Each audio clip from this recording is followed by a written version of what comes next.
Yo, I was in the shower. Call me back.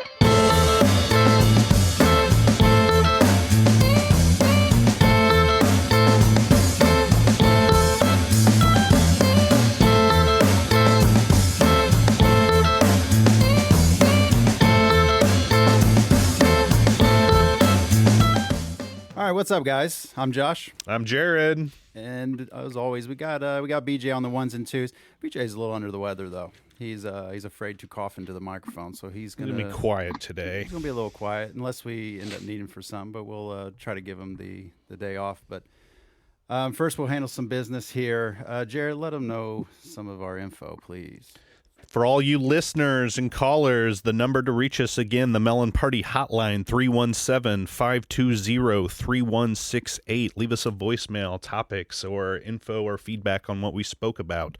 Email themelonpartypod@gmail.com. Shoot us any info or information that you think is necessary or unnecessary. I don't really care. I'm not the boss of you. Yeah, and feel free to make fun of us or whatever. We're 40-plus years old. There's nothing you can say that we haven't said to ourselves. Exactly. You can also find us on Instagram under the Melon Party, and just started up Facebook. So we got a Facebook group there too, so you can talk and chat with some other melon heads. So we got a pretty awesome, amazing guest today. Yeah, this is really cool. I've already told him multiple times how awesome this is. So one of the famous people of Seymour we talked about in our introductory episode, yeah, guys. We got him. Yeah, I think he was top 10. He might have been in top 5 that came on our mind, because a lot of the guys we said were good friends of ours. For sure. Like Eric and Pat. But award winner. This guy's a voice award winner. The golden awesome voice of Seymour. Yeah. So we today we have the Rob Wiethoff, the voice of John Marston from the Red Dead Redemption series. And so welcome, Rob. Thanks again for what's happening. Yeah, we know you're busy, so thanks for taking the time. Engineering some things in the yard to help get leaves and stuff up. That was really cool to see on your video there earlier. Or I think I was well, last week or whatever. Yeah, thank you. You know, they make these contraptions, right, that are really, really useful and work really well for the most part, but they could always be better. So I just thought, I'm going to make it better. Yeah. And I'm going to show the whole world.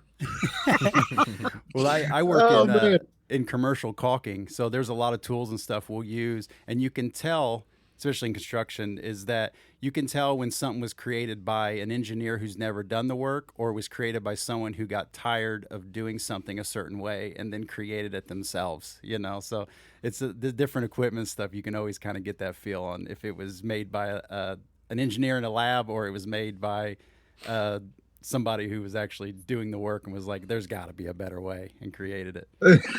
No doubt. No doubt. And that's so cool when you find the right one, right? The one that actually is useful. Yeah. No kidding. But you guys, I want to tell you, I really, really appreciate you having me on here. I think it's really cool what you're doing. And I love it that we're all Seymour guys hanging out. This is so cool. Yeah, this is going to be this. I think this will be exciting, because we're going to have a lot of fun. We're going to try to get into some things that I've heard you in a lot of different interviews. So we tried to focus on some things that we haven't heard you talk about. So hopefully we can bring up some cool things that you'll enjoy yourself, and then maybe your fans will hear for the first time, because you do a lot of live stuff and a lot of I mean, you talk freely about your story and things like that. So this will be a lot of fun. One of the things we'd like to do on here, we do segments. So we'll have people, our friends will set up segments. They'll call in, they'll tell us what they want us, what they would like us to talk about, or they'll kind of give us questionnaires, stuff like that. We know you're an IU basketball fan, so we had our good friend Rohit, who's also a huge IU basketball fan. The only guy I know who ran out on the court and got arrested during the game. Went out and raised the roof on Assembly Hall, wasted at halftime one day, and got arrested. Amazing. And all it took was, hey, I bet you won't go out on the court, and he was gone. He was on the court getting arrested. So, yeah, so we had him put together a little questionnaire. All right, so the first question is, IU won 5 national championships. Which team did they beat twice? Oh, goodness. I know what years. they won those national championships, but I don't know for sure which team they beat twice. That's a tough question. Oh my goodness. Yeah, Well, so wrong. Let me see. Okay.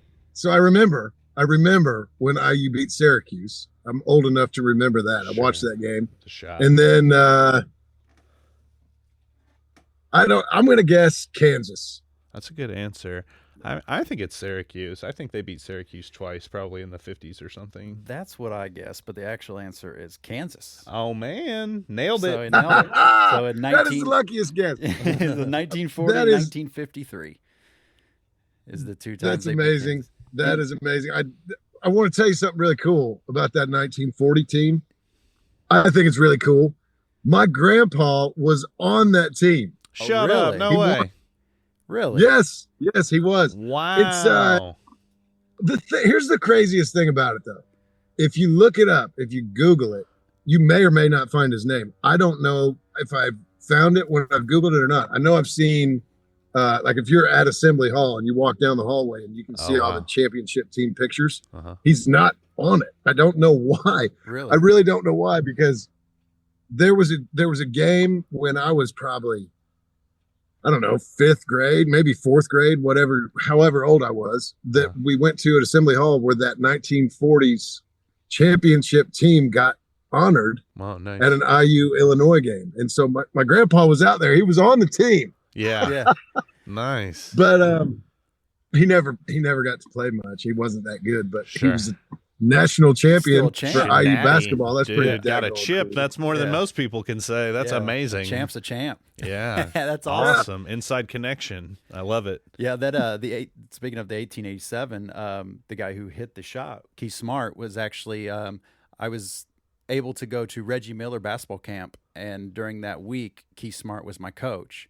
And I don't know if there was something about me or what, but he really just magnetic, like just sucked to me. Yeah, and we just built it. Yeah, and we just built this friendship, and after that, the next 2 or 3 years, we'd run into each other at like little street ball tournaments and things like that, and had a little pen pal connection and stuff like that. But that's awesome. Keith Smart he was a great guy. He called me rookie all the time, and so, but yeah, he was the nicest guy, one of the best coaches I had, one of the first coaches I had that actually believed in me and gave me like a freedom to do my thing on the court. And so I had a really good camp there. Awesome. Oh man, I bet. That's amazing. I love that story. Yeah, great. So cool. All right, so the second question here, I got this one also wrong. I was close though. So the all-time leading rebounder in IU history.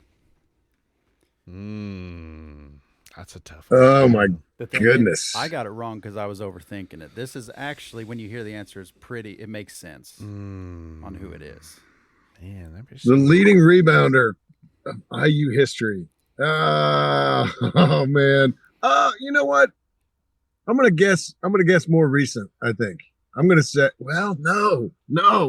Because a lot of these guys graduate before they play 4 full years. That cuts all their stats in half or whatever, Yep. Yeah. I'm gonna say I will tell you this. The guy who did it played 4 years. I'll give you a hint that.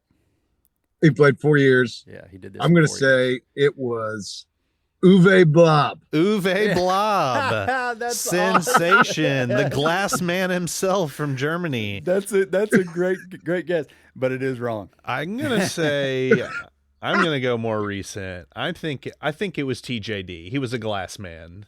That's also a good question or good answer, but that's also wrong. No, it's the legend Alan Henderson. Alan Henderson, is that right? Alan. He did it in 4 years, and he ended up with 1,091 rebounds in 4 years. Oh wow! Another thing that Roe had added. Second place was Walt Bellamy, who had 1,088, and he did that in 3 years. Wow, that guy was cleaning the glass. That is some serious work. So he had 3 years. three less rebounds and 1 less whole season. That's crazy. Walt Bellamy, serious glass eater. Yeah. But that's a great guess. Uwe Blob. I haven't heard that name forever. I love it. That's awesome. That's a great. Uwe Blob. I almost wanted to say that's right, just because I like. Just give it to him. Give it for him for the deep cut. Yeah, let people Google to find out. Mm-hmm.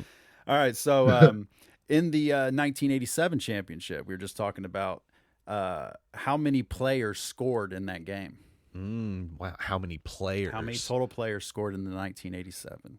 On IU or just on IU? Yeah, just on IU. Okay.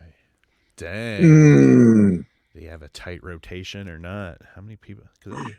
I mean, it's 87, so it's a tight rotate back in those days. Yeah. I mean, you're playing six. I'm gonna say 9. 9. Okay. I don't think that many. I think it was tight. I'll say 6. The answer is 4. 4 players What? scored? 4 players. So Steve Alford finished with 23. Oh, yeah. My man, Keith Smart, finished with 21, but had 12 of the last 15 points scored in that game. Wow. That guy won the title. Wow. That's Love a you. run right Love you, there. Keith. And then Daryl Thomas ended with 20, and then the guy who basically had the best NBA career out of them, Dean Garrett, had a double-double with 10 and 10. Wow. 4 guys. So only 4 guys went out and scored in that game. That was pretty big work by 4. 3 of them getting 20, though, in a national championship game. That's pretty good work from those 3. Yeah. I mean, and at that time, Syracuse was a really good team. So Joe Hillman was on that team, right? He was a sharpshooter. He didn't score at all. No, only 4 guys. I was shocked. Wow. I don't even know if he started it, actually. I think he did, but I don't know for sure. In those days, Whatever. too, I mean, Knight was running a 6 or 7 man rotation at that time. Right. Those guys, I mean, Dean Garrett, I don't think ever came out of the game. And That's I know crazy. Steve Alford didn't. Those are tough questions. Yeah, there's the questionnaire. I appreciate taking part in that. Nailed the Kansas, had the IU connections with his grandpa on the team, man. That's super sweet. That's Hell awesome. Yeah, well, that was fun. Yeah, thanks, man. That was awesome. All right, so we all know that we're all Seymour natives, and so one thing with me, I've noticed in Seymour and talking to people is that it's such a small town, but everyone you talk to kind of had this different experience of growing up there, and so for me, like we have some friends who had terrible experiences growing up, but for me, and I mean even Jared could guess, or I would guess that Jared would think that we had good childhoods. We had a lot of fun. We got into some trouble, stuff like that, but we definitely didn't have as bad as some people. So for you growing up in Seymour and stuff, what was your experience like? Oh, well, I would say I was kind of, I shouldn't say kind of, I was born with a silver spoon in my mouth, and I'm aware of that. And my dad worked really hard and was successful, and so there weren't a whole lot of things that I went without if it was something that would be maybe helpful to me. I don't know. I guess like new pair of shoes if I needed it, or I'm sure I was way spoiled way beyond that, but there was never anything that I would go without, and so I was very fortunate in that way. But yeah, I think that Seymour, it's like people got really excited about watching their kids play sports, and there was a lot of family stuff, which I didn't really recognize until I moved away, like living in Southern California, where I lived. When I spent my time in Southern California, I just never saw kids. They just didn't exist there. So it was like, I think that made me recognize that, where, and now I live back. I don't live in Seymour. I live in Brownstown now, but family is, from my experience and what I'm seeing now, I think is really, really big deal. Everybody's really excited about their kids and trying to make them, grow up and be strong, independent people through, just being on top of them and making sure that they're being good friends and cool people, whatever. And then also giving them experiences by putting them on putting them on teams, letting them compete, letting them learn life lessons kind of through that kind of thing. Because, whether you're an athlete or not, you're going to learn life lessons, but you can learn a lot of them as an athlete. Maybe not. Sure. It doesn't translate. Navigating relationships and hierarchies and working within, a team of other people to meet a common goal. Those are all, commonalities in jobs and normal life. And yeah, I mean, that's definitely, I think, probably a pretty shared experience for me. I was pretty spoiled when I grew up too, and really kind of didn't go without as well, and got kind of everything I needed. And I find it pretty funny that I think I kind of mirrored your same thing. I lived in Los Angeles just last year, right before COVID hit. I spent a year out there. I had been living in Chicago and then Austin, Texas, and then I went out and stayed out in Los Angeles for a year with my buddy Mike. And I had a real hard time out there. I don't know about your experience, but I mean, I'd lived in big cities, Chicago and Austin, Texas, and I'd really enjoyed them.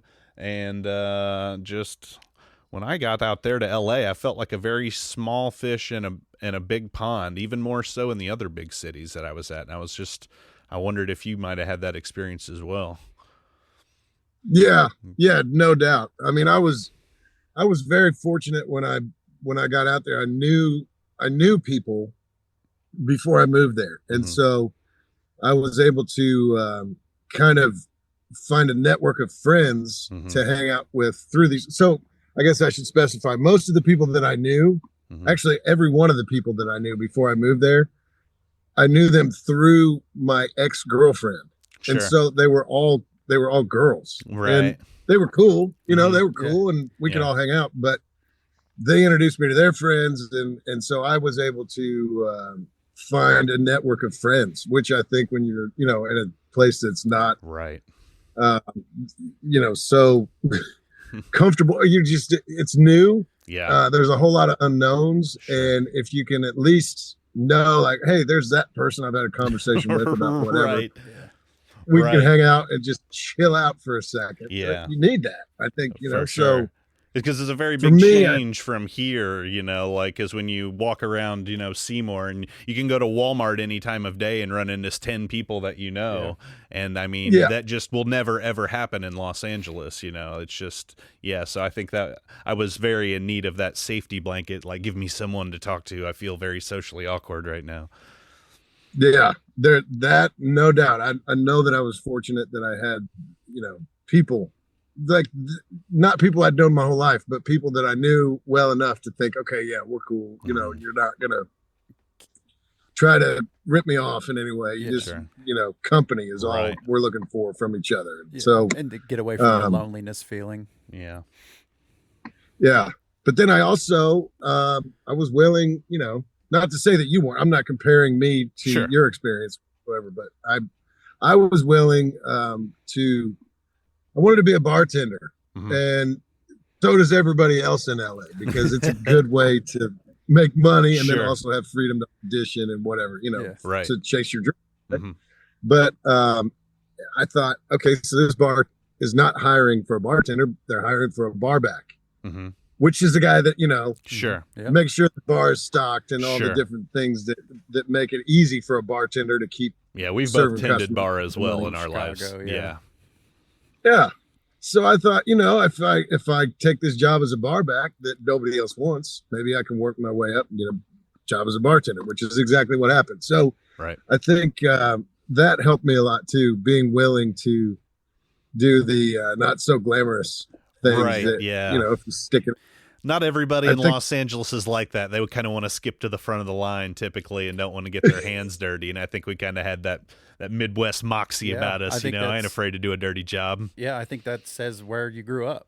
I think that's kind of that Seymour thing. It's where we understand that, we're not just going to get anything, but there's options, and you go through your different options to get to your goal. And I think there's a lot of places that that you don't really learn that in, but I think that's something anybody who's left Seymour or went out or even stayed in Seymour that is successful today, I think has a lot to where it's just that mentality where, okay, maybe this isn't the route, but there's got to be another route, and I'll find that route. And even if I have to sacrifice a little bit or do something I necessarily don't want to do, I'll do it because I know what the end goal is. So that's really, that's cool. Yeah. And so another thing like in Seymour, it seems like all of us had some sort of growing up in the town we did. And a lot of times we had to find our own entertainment. Sometimes that entertainment could risk your life. And so I think it feels like everyone we grew up with had some sort of injury. I cracked my head open. I know that. Yeah, I fell out of many trees. And I mean, a lot of times you can just get up and walk it off because you're young, and the next day maybe you're a little sore, but you're still out there, playing and hanging out. So is there any injuries or any kind of story like that you had as a kid growing up in Seymour? I'm sure that I have. Ask my friends, and they'll say, "Oh man, you should have seen me this. You should have this time." Whatever. I definitely wanted to impress my friends. I was definitely one of those guys that would do something crazier just so I could get, the story would be told about me. Yeah. But I guess probably the biggest injury of my life happened when I was 19 months old. I didn't know, at that point I was just a kid that didn't know anything. 19. But I crawled up. My sister was riding an exercise bike. And I decided that it would be really cool to touch the chain that was moving. Yeah. And so I reached my hand in and I grabbed the chain and it cut my finger all the way off. What? Yeah. And so this is really kind of whatever. It's kind of gross. So if you got into it, whatever. I'm listening. So this finger. Okay. Your ring finger. This is my ring finger. Oh, and wow. that's it. I'm sorry. Yeah. That's as straight as that sucker gets. But they sewed it back on. I could feel it. Everything's cool. Wow. At 19 months old. 19 months old, yeah. And so the crazy thing about that story, really, I mean, other than the fact that I cut my finger off, right? But they sewed it back on. It was successful. I mean, if you look at it, you may not call it successful, but according to like 1985 or whatever, right?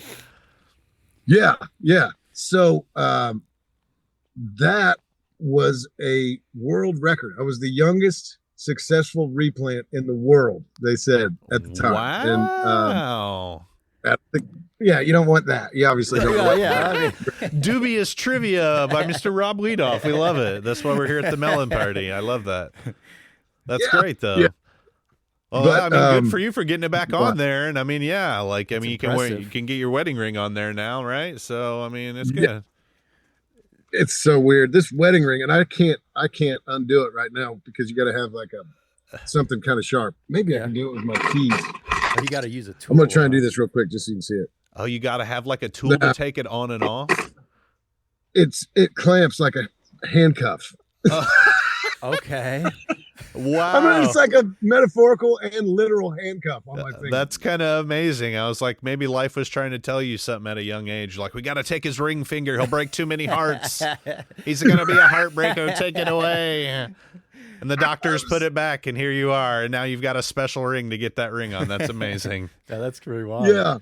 Yeah, this knuckle is just a little too fat to have this finger go over it. So, yeah, I've got a handcuff ring. Great story. Wow. And, I love it. I had a similar thing. I didn't lose a finger, but I remember there was a time I was probably 8, 9, and I was getting into the bicycle. So I had the dyno, we had mongooses, things like that. But I was getting into how to fix them and add things to them, and everybody in the neighborhood. Sure, your bikes were big back in the day, man. That's how you got around town, man. Before you had a car, you had to have a bike in town. If you wanted to go to Big Blue, I had to jump on the bike and hit the railroad tracks, Yes. And so I remember one time my dad's kind of watching over me, and I have the bike upside down, and he's showing me and teaching me how to put the chain back on and stuff. And I get it back on, and I'm spinning the wheel, and I got the back wheel spinning, and I don't know what it was.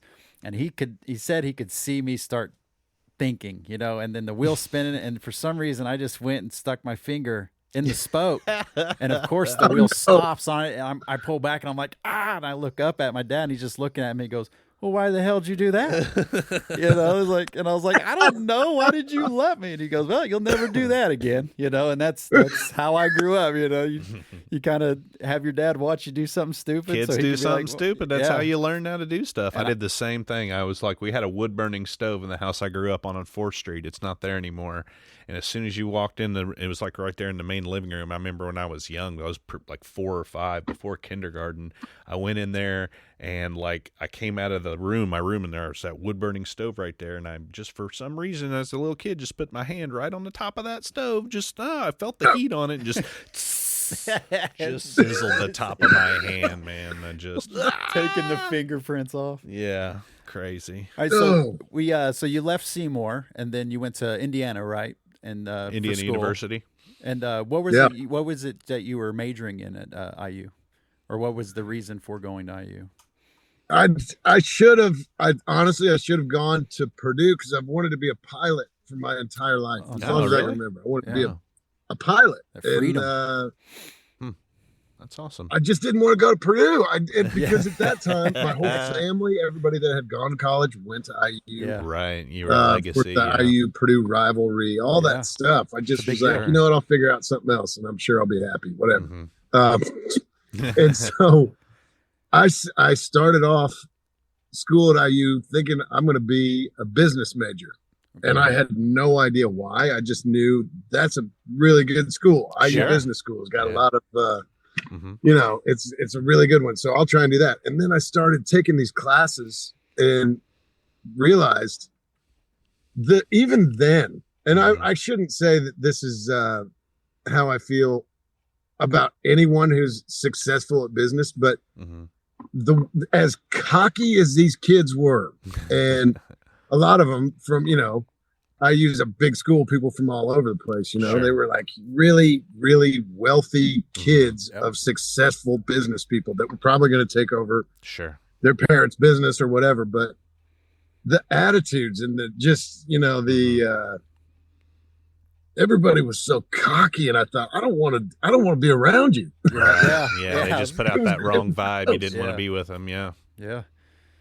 So I switched then to oh my goodness, I can't even remember. I think it was SPIA, which is an acronym. It was School of Public and Environmental Affairs, which, you know, at that point I thought I just want to graduate, right? Right. Then I switched from that then to general studies. So I did that. Yep, there you go.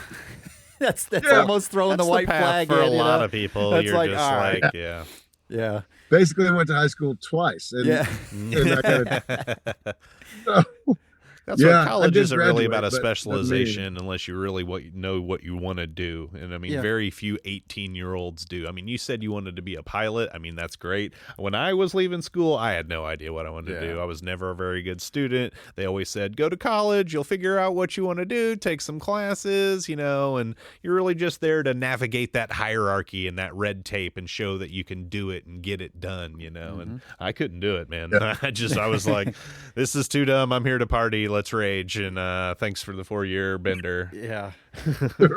I spent more time going to other classes that weren't even mine than I did the classes I was supposed to. I was going to Jimmy rock and roll. Like my wife now, she was at IU, and I was just living there. And when I met her, and then she was taking the history of Jimi Hendrix. And then there was like this other one, so the massive classes. So I would just go in there with her and sit, and you know, I took a couple. I wanted to take a couple quizzes and stuff, and you know, my wife's like, I think that might be pushing it. You know, like don't get caught. You know, because I'm just sitting in this room. Don't blow this for me. Yeah. So then you so cool. Yeah. So then from IU you head out to LA. So my I mentioned earlier that I knew kind of a network of people through my ex-girlfriend. And so long story short, my ex-girlfriend lived in LA for the summer after she graduated college. She graduated right on time. I had to finish. I still had classes to take throughout that summer so I could graduate. But while she was in LA, I went out there to visit her and ended up being extras on Young and the Restless. Oh, nice. There you go. There you go. Yeah, that's cool. My wife's stuff. That's her stories she used to watch. Yeah, I mean, it was really weird, and I had never really even thought about it. I don't think, like, what is an extra? What do they do? But you know, we were in a coffee shop, and we sat there and pretended like we were talking. Couldn't make any noise at all because the microphones would hear us. So it was this really awkward, weird, but fun. You know, I mean, fun, different experience, cool whatever. Experience, yeah. And that was like the beginning of me thinking, what I don't know what I want to do with my life. Why don't I try to be an actor? I mean, honestly, that's kind of where it all started. Yeah. Nice. Because it was just so different and weird and whatever. Anyway, and the people that were the actors on the show, not the extras, but the actual cast members, they seemed to be pretty happy and enjoying what they were doing. And I thought, yeah, Yeah, whatever. This is kind of That's cool. good. I can do Anyway, this. Yeah. Yeah, I mean, I'll try. I'm willing to try it. Sure. Why not? Anyway, that was probably the reason I moved to LA. But I do want to say too, though, that one of the things that I liked most about going to college was that, and again, I went to IU. It was a huge school with kids from all over the world there, really, Mhm. Yeah. but definitely all over the country. Yeah. And I really enjoyed meeting people from New Jersey or wherever, Sure. somewhere very different than Seymour, Indiana, and Right. talking to them. We're all the same age. We're all, Mhm. and finding out that we are all very similar. I don't know, because we're from such a small town. I guess I thought that everybody who didn't grow up here must be like from another planet. Right. Yeah, Yeah. exactly. I know what you mean. You know what I mean? So I think I really enjoyed, talking to people that were different than me or from somewhere different than me, and learning, like, what is it that makes you excited and what are you motivated to do and why, Sure. and all that good stuff. So I knew that LA too was, they call it the melting pot, right? So Absolutely. I thought, yeah, I want more of that. I really enjoyed that. So those things combined, I really think probably because I really didn't know what I wanted to do with myself. I had no responsibilities other than myself. Right. I had that cool experience on Young and the Restless. Yeah. Got you hooked. That's fun, man. I thought, let's go, let's do it. Why not? I almost had the same thing happen to me. I went out to LA on a visit with one of my ex-girlfriends on spring break one time when I got on The Price is Right when Bob Barker was still doing it. We went to a live taping of that, and the dude, they bring them like 6 or 8 people up at a time before the show in front of like 3 of the producers, and like they give you like quick 2-minute interviews to see if you're like gonna be camera worthy and gregarious, to see if they're gonna call you up or whatever. And I didn't get called up, but the dude who was sitting right next to me in the audience did. It was a black cop named Happy from Washington D.C., and this was like right before Bob Barker retired. So they called this dude up and called him on Contestants Row, and Bob Barker was talking about, I was in Happy Gilmore, and talking about boxing Happy Gilmore or whatever, and it was hilarious. So that was a lot of fun. Awesome. Yeah, and that's so great. And I think too, like you were saying, going to Bloomington to meet different people. Jared and I, we kind of talked about that in our introduction episode.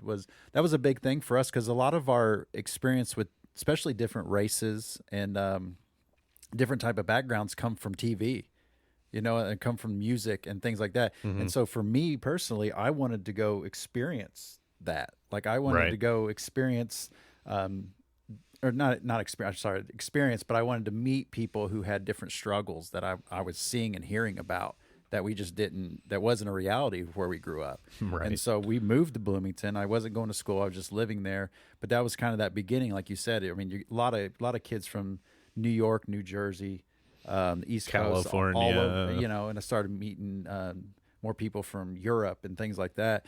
And then I wanted more, and that's basically kind of why I ran to Chicago. Yeah, we all ended up going to Chicago. Lived in after Chicago that. for 10 years, and then become a bartender. And then becoming a bartender in the Chicago area, you meet a ton of different people. I mean, I met people from countries I didn't know existed. Right. A lot of Eastern Europeans in Chicago, like Polish and it was really neat, because then I really began to. That's where I kind of started to understand and get true empathy, because when you start understanding people's stories, and then like instead of reading them or having someone else tell you, you're hearing it straight from the person and their struggles and their experiences. So you start to kind of get understanding, and a lot of my views and point of views on things did start to change a lot about certain things, just hearing people who have experienced these certain things and then having a different perspective on them. And so that was, for me, as a growing into becoming a better human and an adult and things like that, that was really a big thing for me, and it helped me out a lot.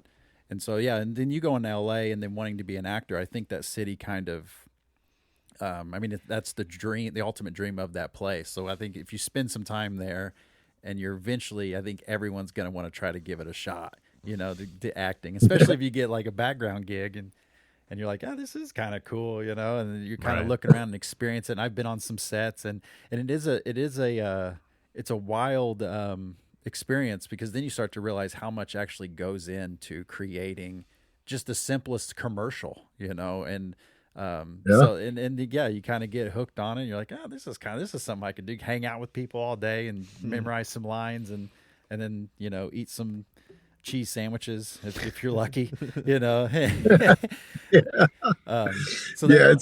That's amazing. I'm so glad you had that experience too, and I want that for everyone to be able to going back to your bartending and what you learned about people from somewhere else, somewhere different than you. I think such a cool thing, and it makes you learn so much about other people, but it also makes you learn so much about yourself. Exactly. And I think it's a really, really cool thing. I'm glad you had an opportunity to do that. That's great. I mean, it's like with because you grow up with certain perspectives, and it's not that they're right or they're wrong, but you're able to have this different idea of what you think's your idea kind of brought to you, and then you can accept it, or you can stick with your original thoughts in the kind of situation.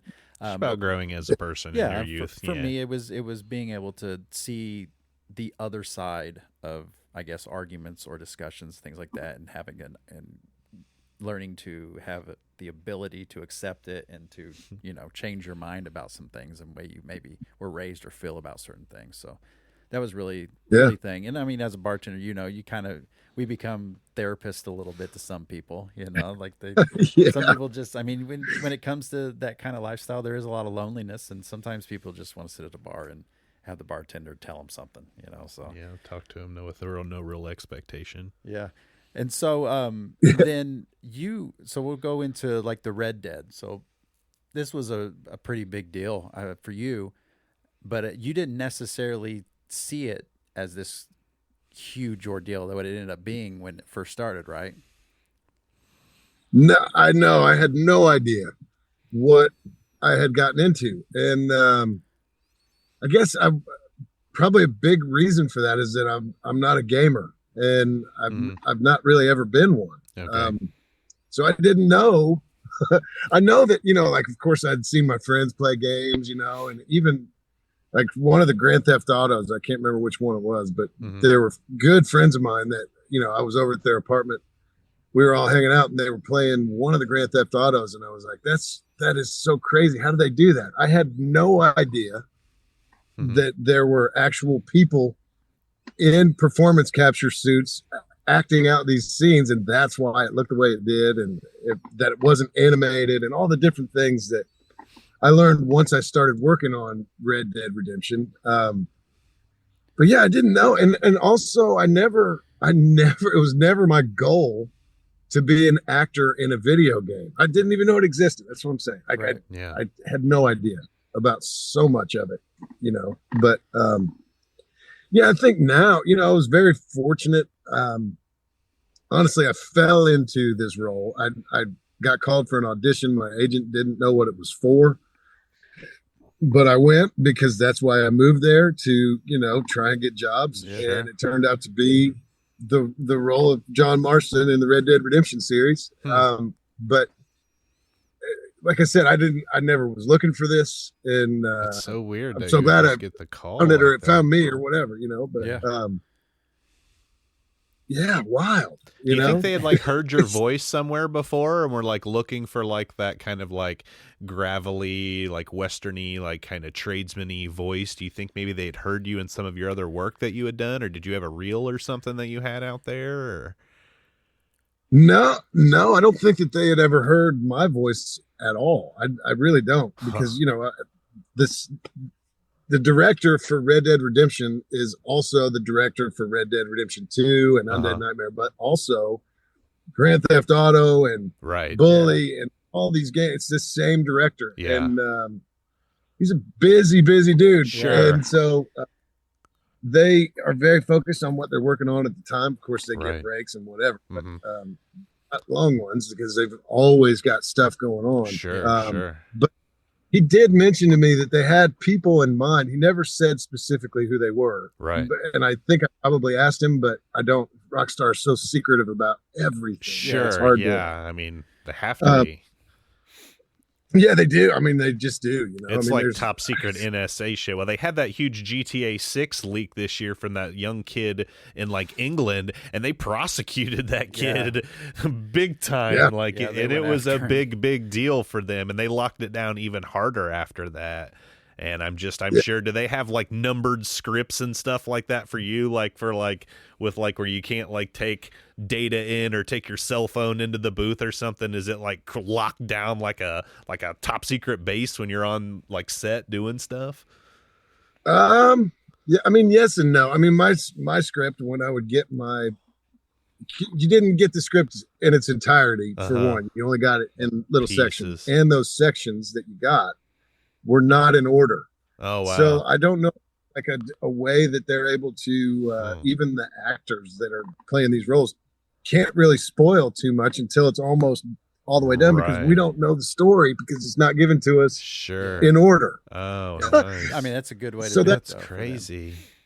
That, I mean, it's possible that that's why, but yeah, each one of those sections that I got had my name on, every page. It was kind of, just a thing to, if that script ever got into the wrong hands and somebody, made it leak out of it, then they would be able to say, well, it's got your name on it. You obviously lost your script. Yeah, you're this busted. is your fault. Yeah, you're busted. Or you sold it. Who knows what would, crazy. people potentially do, but I'm curious, like when you get those scripts and little bits and pieces like that, and you're doing voice acting like this, like when you're doing a scene with another actor, do you guys get to do that together, or do you have to just kind of like maybe go off a recording or like wing it? Like how does that work in a game or a voice acting like that? Well, so there was a lot of stuff that we did in a sound booth, and if you break it down like actual pages, we might have even done more in a sound booth, just because there's so much dialogue, especially in Red Dead, where you're traveling, on horseback, having conversations where you're just going from one location to another, and they give you this dialogue that just kind of passes the time for the player, right? Some of it is helpful, I guess, as far as like gathering or providing information for the player of this is what our goal is, this is why we're going here, whatever. But a lot of it is just almost like background noise, right? But so there was, and again, I don't know what percentage it would be that we did in the booth versus what we did performance capture, but so I think you probably, I mean, I guess if you have interest in it, of course you've seen it. If you don't have interest in it, of course you wouldn't, or if you're unaware, you wouldn't know maybe, but you go into a studio, a stage, and you do performance capture. So you put these suits on that look like full body wetsuits, basically, is the best way to describe it. Yeah. And you act the scenes out with the other people in that scene. Nice. So I didn't realize you were doing mocap work. I thought you were just doing voice action work. That's incredible. That's pretty cool. Wow. Yeah. Honestly, it was really cool. And it very different than I'm sure doing other on-camera stuff where you actually have real props and real sets, where all these things it's all imaginary. Yeah. Mocap, it's all imaginary. Wow. So that's hard. It's got to be it hard. was, but also, I mean, you get used to it, and it's, Rockstar Games, of course, they don't just tell a good story. They're very good at every aspect of it. And so they made everybody really comfortable. And nice. You figure it out pretty quickly. But yeah, it's actually easier though, because like I said, there was that dialogue like on horseback or whatever, I guess anytime you don't need someone to physically move, right? If you're on a horse, right? They can the game engine or whatever takes that part over, and they just make it look like whatever. But if you're in a regular scene with someone, of course they want that to look as real as possible, so they do performance capture for that. And you have to memorize your lines, because if you're reading them, then you're not making obviously that would go up on the screen. Yeah, that's awesome. It was awesome, but probably easier, honestly, because if you're interacting with someone, even That's just what like I'm we are saying, now, right? yeah. We're listening to each other. We're, if you only had your own idea of what the scene looked like, Yeah. and you're maybe the first one to go, right? And you're reading all this stuff, then either Right. everyone has to match what you did to make Right. it all make sense, or That's what I was thinking with voice capture, because you got to like read lines. You may be the first one going, and like you're in a booth with nobody else, and you're like, oh, here's this guy who's did this scene. You have to react to that, and like just to do that cold with no interaction with a human, that's got to be difficult as hell. Yeah, and I mean, you see that in a lot of like Pixar, like the cartoons and stuff, where it's just somebody in a booth, and here's your line, and so they have to try to figure out. It's like, all right, this is what's happened. Here's your line, do it, and then they have to try to have that emotion and everything with something when they're not really even a part of the scene itself. It's just a line, So yeah, that's what I pictured with video games was the same thing. I had no idea that. Games like that, no wonder they take so long now. Yeah. So they're actually having you do the motions and stuff. So going off that now, we have a lot of, especially big video games like Rockstar. I mean, Red Dead Redemption is one of the top selling games of all time, series of all time.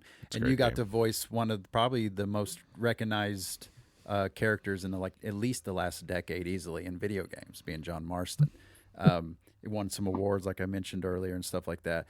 So, now if they're going, now knowing that you actually do the whole dress up with the bulbs or whatever all over you in the wetsuit, and you're acting them out. Yeah. We're seeing a lot of video games now that are going to go to live action, and so you have Zelda's coming out. I think they're going to do a Metroid. So you're seeing a lot of these companies now starting to put their products, their IPs, big money IPs for live action. So, say they do want to, because I think Red Dead would be a fantastic TV show. Everybody loves a Western. A good Western, a great story, a lot of great characters. Spoiler alert, there's some sadness to this story. Every Western is sad, too. So, now, and your voice is so distinct, like you are John Marston. I mean, there was a few times when I was talking to Jared about this interview and I'm like, yeah, well, John got back to, Rob got back, and it's like this thing. So, would that be something you would be interested in? Like, you say they want to have this voice, but the voice is also an actor. So, and you did kind of this acting out with the motion. So, would that be something that you would be interested in? If they were to reach out to you and come play John Marston? Yeah, I 100% would love to be part of that if that ever happened, of course. That'd be great. But so, yeah, all right, maybe I would be able to be part of it somehow, but I don't think that now I could I'm 47 years old. I guess with, makeup and, all that. They could make anybody look like John Marston, I'm sure. But right. I don't know if I can run. You know what I mean? Like run. I know. We all got back pains and lives and a lot of miles on these models now. Might need a few days off during the week on certain scenes. And I wouldn't want anybody else necessarily to do it either, because I love the opportunity that I was given. But also, if it's going to be better and everybody's going to enjoy it more, of course, yes. Yeah. Have someone else do that. Maybe I could be a bartender, right? There you go, yeah. Yeah, hopefully they'll give you a egg. tip of the cap or something and give you a line in there for being John Marston, surely. Yeah. But those are big money now, billion-dollar IPs for these games now. And like they just announced Rockstar's going to drop the GTA 6 trailer here right around Christmas, and like the internet is literally going insane. Like these games, they've been waiting 20 years 20 years for GTA 6 now. And like people are like dying on the internet waiting on this game. So huge. These new IPs now, they're $1 billion. The gaming industry, they said, is like bigger than movies and television combined now. It's crazy how big these people are getting.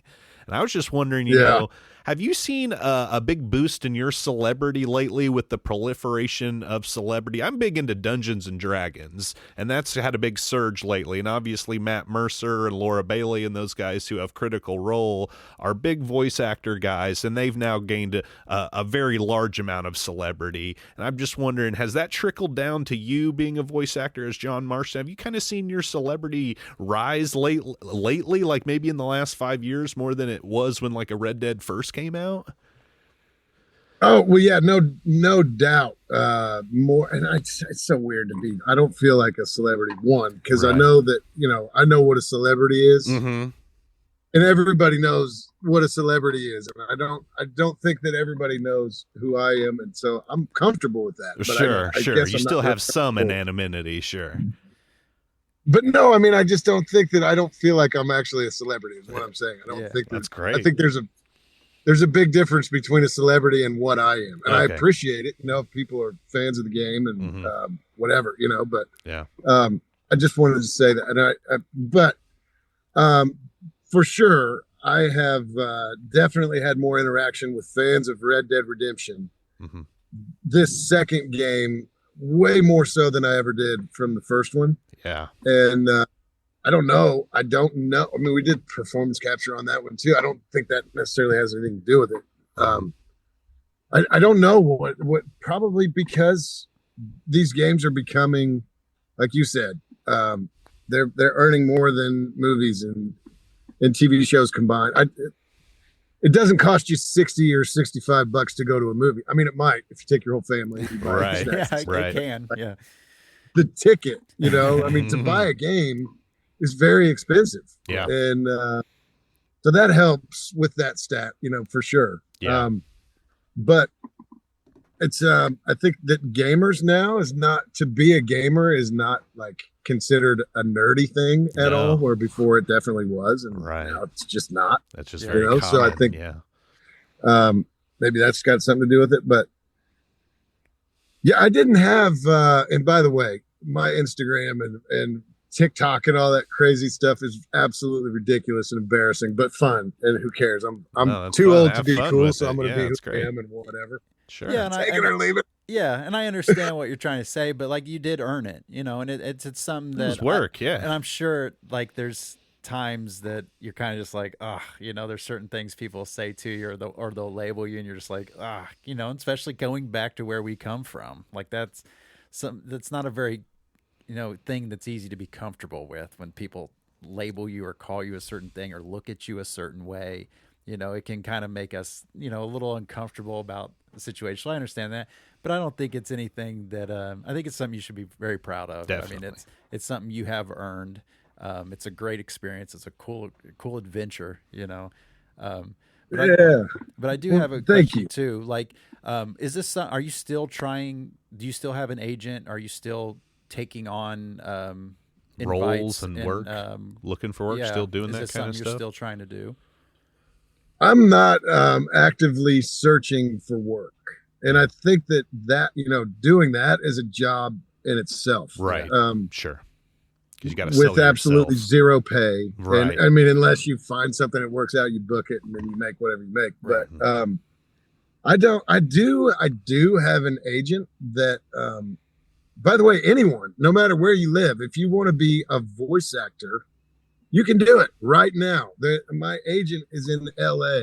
I live in Southern Indiana. Yeah. Right. I've got a computer, and if I can talk and you can hear me now, then I can audition for whatever this agent decides I need to audition for. That's great.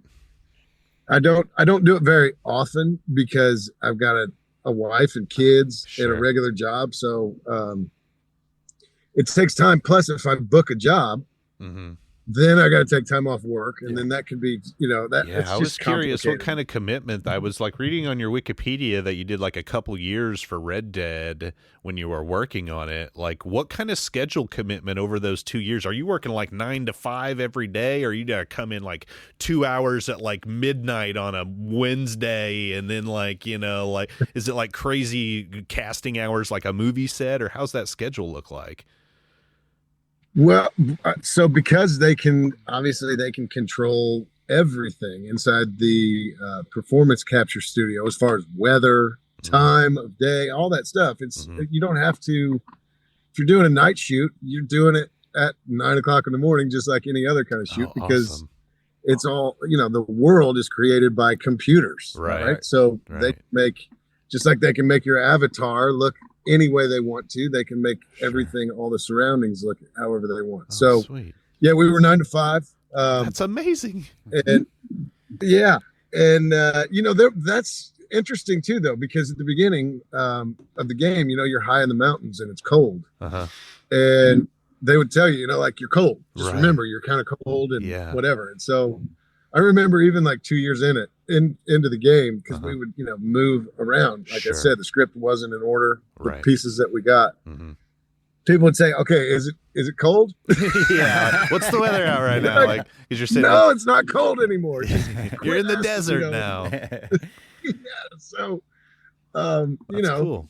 Man, it just was, but we would do 3 weeks on and then 2 weeks off. And so this one, Red Dead Redemption 2, was in New York. That's where they shot that one. So I would be in New York for 3 weeks. Then I would come back to Indiana, and I worked for my brother-in-law. When I was back home, I did Cooper Concrete. Right. I worked for my brother-in-law. So awesome. Yeah, it was great. It was kind of a great balance, right? Being like doing the concrete work was grueling and it was hot. It was either hot or cold or whatever the case may be in Indiana, right? It's never perfect. Right? Sure. Yeah, I'll just hurry up or I would say sit around and wait when it comes to weather. It could be nice in the afternoon. If you don't like the weather, stick around. It'll be different tomorrow. Yeah. But I would do do that work and enjoy it for, and also hate it for the same reasons everybody else would. But then I would go right back to New York, and I had such a great balance during this whole process that that's awesome. Every bit of the experience was really, I was spoiled rotten. That's so that's good. Sounds like they take good care of you guys. Yeah. Like yeah. Rockstar. Yeah. Too, and I want to say this, I've said this a lot, but I think it's never, I couldn't ever say it too many times, but Rockstar Games, obviously with the success that they've had, they've proven that they've got it figured out. Right. They're the number one for a reason. But it's not they're number one for a reason. Yeah. I don't know if they're all the very best at what they do, but everybody, you got a director, you've got animators, you've got sound people, you've got all these different people with these different responsibilities. And then all these, I don't even know what they are, but people working on the computer, trying to make sure all the tech is working correctly. They all were so good at what they do. And of course, they're going to be really cool to the cast, right? Because all the cast members, the prima donnas that have to be treated with, all this whatever. Love it. But, so I guess that would be expected anywhere, but they were cool with each other too, which it was just a great environment, to be around all these really talented people that were so cool and supportive to each other. You don't see that. No, that's awesome. And especially in video games, awesome. A big thing that comes out a lot is how a lot of these the coders and the testers and stuff are overworked and they hate their job. They're working on a game they don't even like, but they got a deadline that has to be out this time. But that's one thing Rockstar will do. They would rather make the customer angry and wait for 2 decades for a movie don't care. than to upset and overwork their They employees. don't rush themselves at all. They always just work on their own timeline. Yeah. And so I think with you saying that, I mean, that makes a lot of sense because as of late, there's been a lot of articles, stuff that come out. I mean, Blizzard had issues. They ended up selling to Microsoft. And it was all about employee issues and employee culture, and some of these big game companies like EA and Blizzard. Like you said, were just super nightmares toxic to be there. So it's nice to hear that there's obviously the other side of that coin. It sounds like Rockstar's a pretty nice place. And to work. Makes sense, by the way, with you saying that. It makes sense with how they operate because they'll take years to put a game out, and we have to sit around and wait for it, and then we get impatient. But then it ends up being great and it's fun, and then we play it for years and years. I mean, Red Dead 2 was art. I mean, I've played a lot of games in my life and had a lot of emotional responses and memories with games, but I don't think I've played a game recently that was as beautiful and honestly an artistic masterpiece. Yeah. I mean, from front to end, and to be a part of that's got to be pretty overwhelming. Yeah. Yeah, it really is. And I'm sure, and I will say thank you for saying all those great things about it. I am responsible for such a small, this is the truth too. I mean, so you recognize my voice, but I'm just telling you, it takes thousands of people to make that game look the way that it does. So on behalf of everyone, thank you for saying that you enjoyed it. That's awesome. Yeah, but for sure.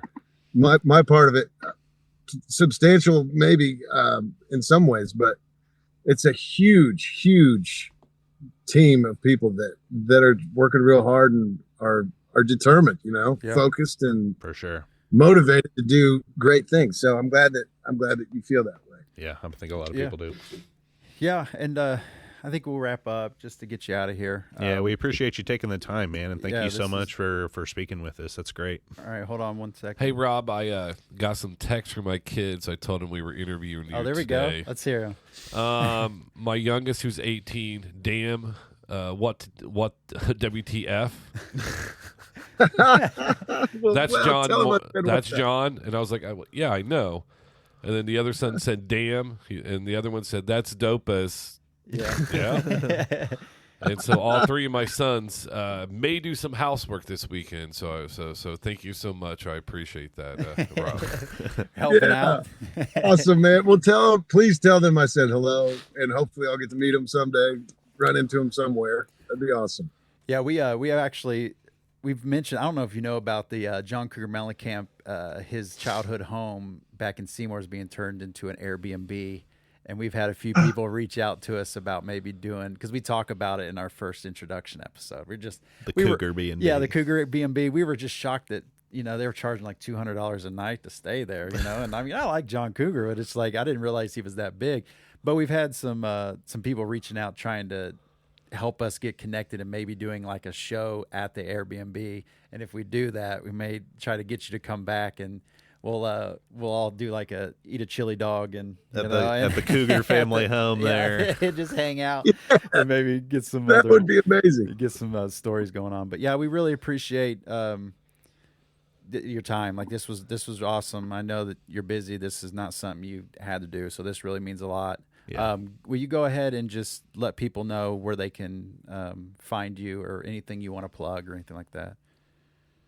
So there is a movie coming out. It's an independent film that was made in Ireland that I got to be part of. It's called Lulu and the Electric Dreamboat. Oh, and I'm sure that if you search for it, you can see some trailers before you go ahead and dive in and watch the whole movie. But that's something I'm excited about. I think they're going to have the world premiere real soon. Sweet. So awesome. Yeah, I saw that on your IMDb when I was checking it out. I was like, oh, what's that? That looks neat. Yeah, I think I've heard that. I've heard that name, but yeah, we'll check it out. We appreciate it. Well, thank you. Yeah, really, thank you guys. And I'm sorry I just interrupted you, but I really appreciate you thinking of me, and I've enjoyed it. So hopefully you got some good stuff that you can. Yeah, we had people want to know. Absolutely, people want to know. Yeah, and I mean, like I said, this is mainly Jared and I for us, and BJ. Like we wanted to with the Seymour connection, but we wanted to think of somebody that we actually just never really met or just wanted to talk to anyways, and you were, like I said, in our first episode, we brought you up in the Seymour top 10. One of the top 10 most famous people, man. Yeah, you got to make the list. Yeah. So, but yeah, and I was like, yeah, I know what, I'm going to reach out to him. And I reached out to you on Instagram. And then one of our buddies, Alan Worski, heard in one of the texts I was talking about wanting to talk with you. And he was like, I've got his phone number, and I was like, oh, really? And he's like, yeah. And then like, not even 10, 20 minutes later, he sent me a screenshot of your guys' conversation and stuff with your email. And I was like, oh, man, all right, cool, Alan. I was like, appreciate that. So, yeah, thanks, Alan, out there. I know he'll shout out Alan for being the facilitator for there. This set up. So, but, yeah, and, I mean, I guess we'll end it like that. I don't know what else to say. Yeah, we'll wrap it up, man. Yeah, well, we appreciate your time, Rob. Yeah, thanks, Rob. We'll talk soon. Thank you, guys.